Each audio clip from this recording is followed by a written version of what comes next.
Welcome to Clarity and Charisma Podcast. From the Handcrafted English team. Welcome back to Handcrafted English, the podcast where we help you navigate those tricky everyday moments with confidence. I'm Emma, your analytical guide to the nuances of communication. And I'm Daniel, the guy who usually makes the mistakes Emma has to help me fix. Honestly, Emma, today's topic hits home. I am the king of bad first impressions. Well, Daniel, you're definitely not alone there. Most language learners, actually most people in general, live in fear of that first interaction going wrong. Whether it's at a new job or a community pottery class, that first hello carries a lot of weight. It really does. You feel like if you mess up the first 5 minutes, that person is going to think you're rude or incompetent forever. It's paralyzing sometimes. Exactly. But here's the secret. A bad first impression isn't a life sentence. It's actually an opportunity to show character. Today, we're looking at a very specific, slightly awkward scenario to see how we can pivot from oops to all good. Right, so let's set the scene. We are at a community pottery studio. It's one of those silent glazing sessions, where everyone is supposed to be mindful and quiet while they work on their ceramics. I like it. Very high stakes for an awkward encounter.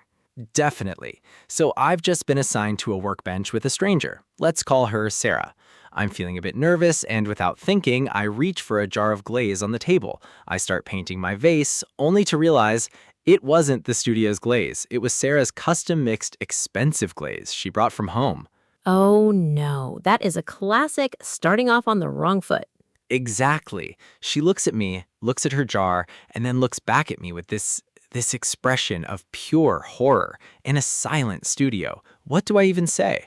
This is where most people freeze or worse, pretend it didn't happen. To fix a bad impression fast, the first step is always to own up to it. So I shouldn't just pretend I didn't see her face and keep painting. Definitely not. That makes it look intentional. When you own up to something, you're admitting the mistake immediately. In English, we often use a softener before we admit the fault. Like, I'm so sorry, I didn't realize. Perfect. You want to acknowledge the impact. Let's look at our first two phrases, to start off on the wrong foot and to own up to something. Daniel, in this pottery scenario, how would you combine those? Maybe I could whisper, I am so sorry, I think I've started us off on the wrong foot here. I just realized I've been using your glaze. I didn't mean to be so careless. That's excellent. You've identified the mistake, used a phrase that shows you understand the social tension, and you've owned up to the action. Now, the second part of fixing a bad impression is clearing the air. Clearing the air. That sounds like making the atmosphere clean again. In a way, yes. When there is tension in the air, it feels heavy. Clearing the air means you talk about the awkwardness so it doesn't grow. If you don't say anything, Sarah's going to spend the next 2 hours being angry in silence. Which sounds like a nightmare. So by saying something, I'm clearing the air. Precisely. Now let's dive into the repair strategy. When you make a bad impression, you usually fall into one of three categories. You seemed rude, you seemed incompetent, or you seemed indifferent. In the pottery studio, you seem a bit indifferent to her personal property. Yeah, like I don't care about her stuff, which isn't true. I was just in my own world. And that's what you need to communicate. You need to smooth things over. This phrase, to smooth things over, means to take a rough situation and make it flat and easy again. I like that. It's like sanding down a piece of wood. Exactly. So after you own up to it, you offer a solution or a gesture of goodwill. Daniel, what could you offer Sarah to smooth things over? Well, maybe I could offer to pay for the glaze or offer her some of my materials. Offering to replace it is a great smoothing move. It shows you value her resources. Let's try a quick role play of that moment. I'll be Sarah, looking very annoyed at my glaze jar. Okay, here goes. Whispers. I am incredibly sorry. I completely misunderstood and thought this was the communal glaze. I've really started us off on the wrong foot, haven't I? Please let me replace this or I can Venmo you the cost right now. I didn't mean to use your personal supply. Oh, well, it took me all morning to mix that, but I appreciate you telling me. Most people would have just kept quiet. See, she's already less mad. Exactly. By owning up, you've actually made a better impression than if nothing had happened at all. You showed you were honest and responsible. Now, let's talk about the phrase water under the bridge. That sounds like something is moving away. It is. If Sarah accepts your apology, she might say, "Don't worry about it. It's water under the bridge." It means the mistake is in the past. It's gone. You don't need to apologize for it 5 more times. That's a relief. I tend to over-apologize. I'll say sorry every 10 minutes for the rest of the day. And that actually hurts the impression. Over apologizing makes you seem insecure or like you're asking the other person to comfort you. Once the air is cleared, move on. Treat her like a normal colleague for the rest of the session. So don't keep bringing it up. Correct. Now, Daniel, what if the situation was different? What if you made a bad impression by being late to a first meeting? A2 and B1 learners often struggle with the late apology. Oh, that's me. I'm always 5 minutes late because I misread the bus schedule. In that case, you don't just say, "Sorry, I'm late." You use our phrases. You might say, "I'm so sorry for the delay. I really didn't mean to keep you waiting, and I feel like I've started our meeting on the wrong foot. Can we jump straight in to make up for the time?"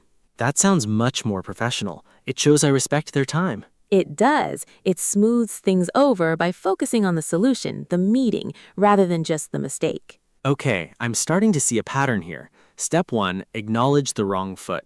Step 2, own up to the specific action. Step 3, clear the air by explaining your intent, the "I didn't mean to" part.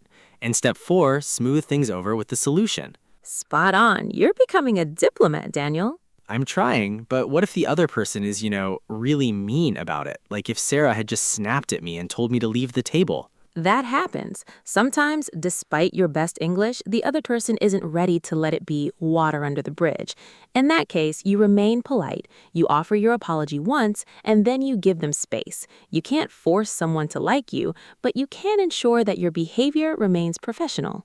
That's a good point. You can only control your half of the bridge. Exactly. Let's look at some softening phrases that B2 and A1 learners can use to make these apologies sound more natural. Instead of just, "I'm sorry," try, "I wanted to apologize for," or "I feel terrible about." I feel terrible about using your glaze. Yes, it adds an emotional layer that feels more sincere in English. What about the word misunderstanding? I use that one a lot. It's a great word, but use it carefully. If you say there was a misunderstanding, it can sound like you're blaming the situation. If you say I misunderstood, it shows you are owning the mistake. Ah, okay. I misunderstood the rules of the studio versus there was a misunderstanding about the rules. The first one is better for fixing an impression. Exactly. It's all about accountability. That makes a lot of sense. So taking accountability is like, well, it's like taking the steering wheel of the conversation. If I say I misunderstood, I'm the one fixing it. If I say there was a misunderstanding, it's like I'm waiting for the pottery studio to fix itself. Exactly. Now let's go deeper into those 3 categories I mentioned earlier: looking rude, looking incompetent, or looking indifferent. We've covered indifferent with the glaze, where it looked like you didn't care about Sarah's hard work. But what about looking incompetent? Oh, I know this one. This is when I try to help someone, but I actually make the problem worse because I don't know what I'm doing. Right. Imagine you're at the workbench and Sarah's struggling to lift a heavy, wet clay sculpture. You jump in to help, but because you aren't sure where to grab it, you leave a giant thumbprint right in the middle of her design. Crohn's, oh no. Now she thinks I'm a total amateur who shouldn't even be in the advanced glazing class. Precisely. You've made a bad impression regarding your skills. To fix this, you don't just apologize for the mistake, you have to reestablish your competence while being humble. You might say, "I am so incredibly sorry. I'm usually much more careful than that. I was just so eager to help that I didn't think about the grip." I was so eager to help. That's a good one. It shows my intent was good even if the action was a disaster. Yes, it humanizes you. It shifts the impression from "this guy is a clumsy amateur" to "this guy is a helpful person who made a clumsy mistake." There's a huge difference. Okay, so what about the rude category? That's the scariest one for me. Sometimes I say something that I think is a joke, but it doesn't land well, especially in English where tone is so important. That is the most common pitfall for B2 learners. You have the vocabulary to make a joke, but maybe not the cultural feeling for when it's appropriate. Let's say you told Sarah, "Wow, that glaze color is bold. It looks like a neon sign," and she clearly takes offense because she worked for hours on that specific shade. Ouch. Yeah, that sounds like something I'd say. I think I'm being funny, but she thinks I'm making fun of her work. In that situation, you need to pivot immediately. Don't wait. The second you see her face drop, you use our phrase, I didn't mean to, but you add a specific clarification. You could say, oh, I'm so sorry. I didn't mean for that to sound critical. I actually think it's a really striking, unique color. My sense of humor can be a bit misplaced sometimes. My sense of humor can be a bit misplaced. I like that. It's like I'm blaming my own funny bone instead of her being too sensitive. Exactly. You are taking the heat. You are smoothing things over by showing that you recognize your own social error. Most people will forgive a rude comment if the person immediately shows they are self-aware enough to realize it was a mistake. It's all about that self-awareness, isn't it? If I show I know I messed up, Sarah doesn't have to tell me I messed up. The tension just disappears. You've got it. That's the essence of clearing the air. Now, let's talk about the repair timeline. Does a first impression have to be fixed in the first 5 minutes? I hope not. Sometimes I don't realize I've been a clumsy amateur until I'm on the bus ride home.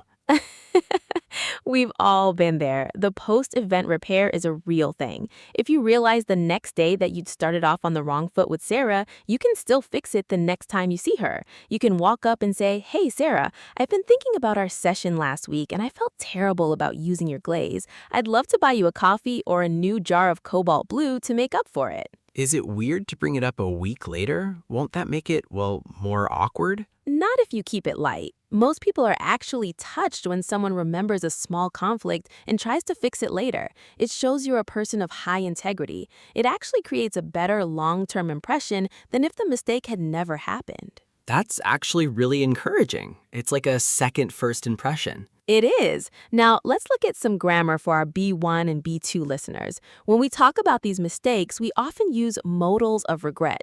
Daniel, do you know what those are? I should have? Exactly. I should have asked before I used that, or I shouldn't have made that joke. When you use these with another person, it shows you've reflected on your behavior. It's a very powerful tool for smoothing things over. So I could say to Sarah, I really should have double-checked whose glaze that was. I'm sorry I was so careless. Perfect. It's much stronger than just I'm sorry. It shows the logic behind your apology. Now, I want to talk about something very important, cultural directness. Oh, here we go. This is where I usually get confused. In some languages, you just say sorry and move on. In English, it feels like we talk around the problem a lot. You're right. English, especially in the US, UK, and Canada, often uses indirectness to protect the other person's face or feelings. This is why we use so many softeners. Like when I said, I think I've started us off on the wrong foot? Yes, that I think is a softener. It makes the statement less aggressive. If you just said, we started on the wrong foot, it sounds like a cold fact. I think makes it a personal observation, which is much softer. So instead of saying, you are mad at me, I should say, I feel like I might have upset you. Precisely. It gives the other person the choice to say, no, I'm not mad, or actually, yes, I was a bit annoyed. It keeps the door open for polite conversation. I feel like I need a notebook just for these softeners. I feel like, it seems like, I was wondering if... They are the WD-40 of social English, Daniel. They make everything slide much more smoothly. Now, let's wrap up our pottery studio story. Daniel, you've apologized, you've offered to replace the glaze, and you've cleared the air. How do you end that interaction so it's not awkward? I guess I just go back to my vase? Almost. You need a closing pivot, something that signals the conflict phase is over and the normal phase has begun. You could say, anyway, I'll let you get back to your work. Your design looks amazing, by the way. Oh, a compliment. That's the classic move. It works because it's a positive pivot. You shift the focus from the mistake, the glaze, to something positive, her skill. It's the final step in smoothing things over. I like that. I'll let you get back to it. That vase is really coming together. Perfect. Sarah smiles, you smile, and suddenly you aren't the guy who stole my glaze anymore. You're Daniel, the guy who made a mistake but was really nice about it. I'll take that title any day. Before we finish today's episode, let's do a quick recap of our target phrases. Daniel, can you give me a sentence for each? I'll try. To start off on the wrong foot. I'm sorry if we started off on the wrong foot this morning. I was a bit stressed. To own up to. I need to own up to the fact that I accidentally deleted that file. To clear the air. I wanted to talk to you to clear the air about what happened in the meeting. To smooth things over, I brought some cookies for the team to smooth things over after our long week. Water under the bridge. You apologized, so let's just say it's water under the bridge now. I didn't mean to. I'm so sorry. I didn't mean to offend you with that comment. Beautifully done. Remember, listeners, first impressions are just the beginning of a story. You have the power to edit that story at any time. Even if you've already painted your vase with the wrong glaze. Especially then. Thanks for joining us on Handcrafted English. If you found these tips helpful, make sure to subscribe and leave us a comment about a time you had to fix a bad first impression. We'd love to hear your stories, mostly so I don't feel like the only clumsy one. See you next time. Bye, everyone.